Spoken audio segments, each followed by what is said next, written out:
selanjutnya, perkenalkan nama saya Jelita Banjarnahor dengan NIM 210-2069. Adapun tujuan saya membuat video ini yaitu untuk memenuhi tugas akhir saya di mata kuliah Teknik Penulisan Hukum. Jadi teman-teman, aku udah melakukan sempro pada tanggal 22 November 2024. Judul besar saya yaitu perlindungan hukum terhadap pekerja rumah tangga yang bekerja di luar negeri ditinjau dari Undang-Undang Nomor 18 Tahun 2017 dan Konvensi ILO 189 Tahun 2011. Itu yang menjadi judul besar dalam penelitian saya. Nah, di dalam penulisan bab 1 ada sistematika di dalam penulisan ini. Yang pertama itu latar belakang. Nah, latar belakang itu memuat tentang fenomena-fenomena yang terjadi di dalam penelitian kita. Di dalam latar belakang ini kita tidak boleh mencantumkan pasal, kita tidak boleh menyebutkan definisi dari judul kita, tapi kita menjelaskan bagaimana fenomena-fenomena yang terjadi di dalam judul penelitian kita. Nah, di sini dari judul penelitian aku ada pun latar belakangnya. Ya, seperti yang kita ketahui bahwasanya pekerja rumah tangga merupakan pekerjaan yang sangat dibutuhkan di era zaman sekarang ini. Kenapa saya bilang sangat dibutuhkan? Di mana kondisi rumah tangga, di mana antara suami dan istri yang bekerja di sektor publik sangat meningkat, sehingga kebutuhan akan pekerja rumah tangga sangat dibutuhkan. Mereka membutuhkan keterlibatan orang lain untuk menyelesaikan tugas ataupun pekerjaan rumah tangga mereka, seperti itu. Sebenarnya fenomena pekerja rumah tangga ini sudah ada ya sejak zaman dahulu, atau sejak zaman kerajaan, zaman penjajahan, hingga saat ini, seperti itu. Nah, kenapa sih? Apa sih yang menjadi latar belakang mengapa banyak pekerja Indonesia atau warga masyarakat Indonesia yang bekerja ke luar negeri, bekerja sebagai pekerja rumah tangga? Yang satu, latar belakang mereka bekerja ke luar negeri satu karena faktor ekonomi.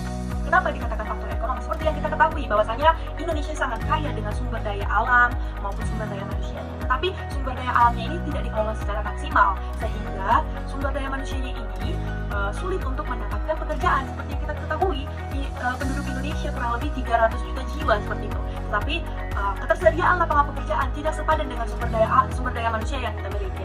Nah, sehingga mereka harus keluar dari zona nyamannya atau zona kemiskinan, sehingga mereka memutuskan untuk bekerja ke luar negeri sebagai pekerja rumah tangga. Nah, biasanya pekerja rumah tangga ini dilakukan oleh orang-orang yang memiliki riwayat pendidikan yang sangat kurang, seperti itu. Biasanya karena keterbelakangan pendidikan sehingga mereka memilih untuk menjadi pekerja rumah tangga. Itulah cara mereka untuk keluar dari kemiskinan itu tadi. Nah, biasanya faktor-faktor lainnya yang mempengaruhi masyarakat Indonesia untuk bekerja ke luar negeri itu karena faktor gaji atau upah yang didapatkan di luar negeri jauh lebih besar daripada di Indonesia jika dibandingkan. Makanya mereka memilih untuk bekerja ke luar negeri. Nah, adapun rumusan masalahnya, rumusan masalah ini biasanya diawali dengan kata bagaimana. Nah, karena cakupan bagaimana ini sangat luas seperti itu. Nah, jadi dalam rumusan penelitian saya, bagaimana ruang lingkup regulasi yang berkaitan dengan pekerja rumah tangga yang bekerja di luar negeri. Yang kedua, bagaimana peran lembaga-lembaga terhadap penyaluran pekerja rumah tangga ke luar negeri. Yang ketiga, bagaimana perlindungan hukum yang diberikan terhadap korban pekerja rumah tangga. Nah, selanjutnya yang keempat itu ada manfaat penelitian. Manfaat penelitian ini terbagi menjadi dua, yaitu manfaat teoritis dan manfaat praktis. Nah, selanjutnya yang kelima ada keaslian penulisan. Apa sih yang dimaksud dengan keaslian penulisan? Keaslian penulisan ini menjadi kajian literatur bagi peneliti yang biasanya ini agak mirip-mirip dengan penelitian yang sudah dilakukan sebelumnya, seperti itu. Biasanya bisa 2 atau 3 bahan literatur atau kajian literatur yang sangat mirip dengan penelitian itu. Tetapi mirip bukan berarti sama ya teman-teman. Yang selanjutnya yang keenam itu tinjauan pustaka. Nah, tinjauan pustaka ini apa sih?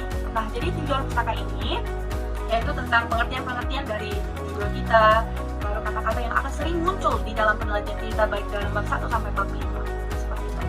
Yang keenam itu ada metode penelitian.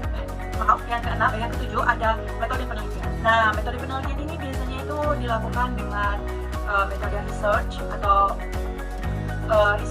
mencari kembali lah intinya. Dan jenis penelitiannya ini ya jenis penelitian yuridis normatif yang saya lakukan, yaitu penelitian yuridis normatif, di mana penelitian ini dilakukan dengan penelitian kepustakaan. Nah, biasanya ini dilakukan melihat bahan-bahan kepustakaan, baik itu hanya menggunakan data sekunder seperti itu, selanjutnya itu ada data dan sumber. Data dan sumber ini biasanya bahan hukum primer maupun bahan hukum sekunder. Oke, selanjutnya sistematika penulisan. Nah, di sistematika penulisan ini kita menjelaskan pengertian dari bab 1 sampai bab 5 seperti itu. Nah, yang terakhir, rencana jadwal penelitian ini tidak boleh salah seperti itu, karena kalau udah salah sekali bakalan salah selanjutnya. Kita benar-benar harus menargetkan kita sempronya di tanggal berapa, semhasnya di jadwalnya kapan, dan sidang meja hijaunya kapan kita lakukan. Kalau kita salah targetnya, yang kita lakukan di bulan ini tidak sesuai, itu bakalan salah selanjutnya. Dan yang terakhir itu daftar pustaka. Itu saja sih yang mau aku jelasin. Yang penting intinya semangat untuk melakukan penelitiannya.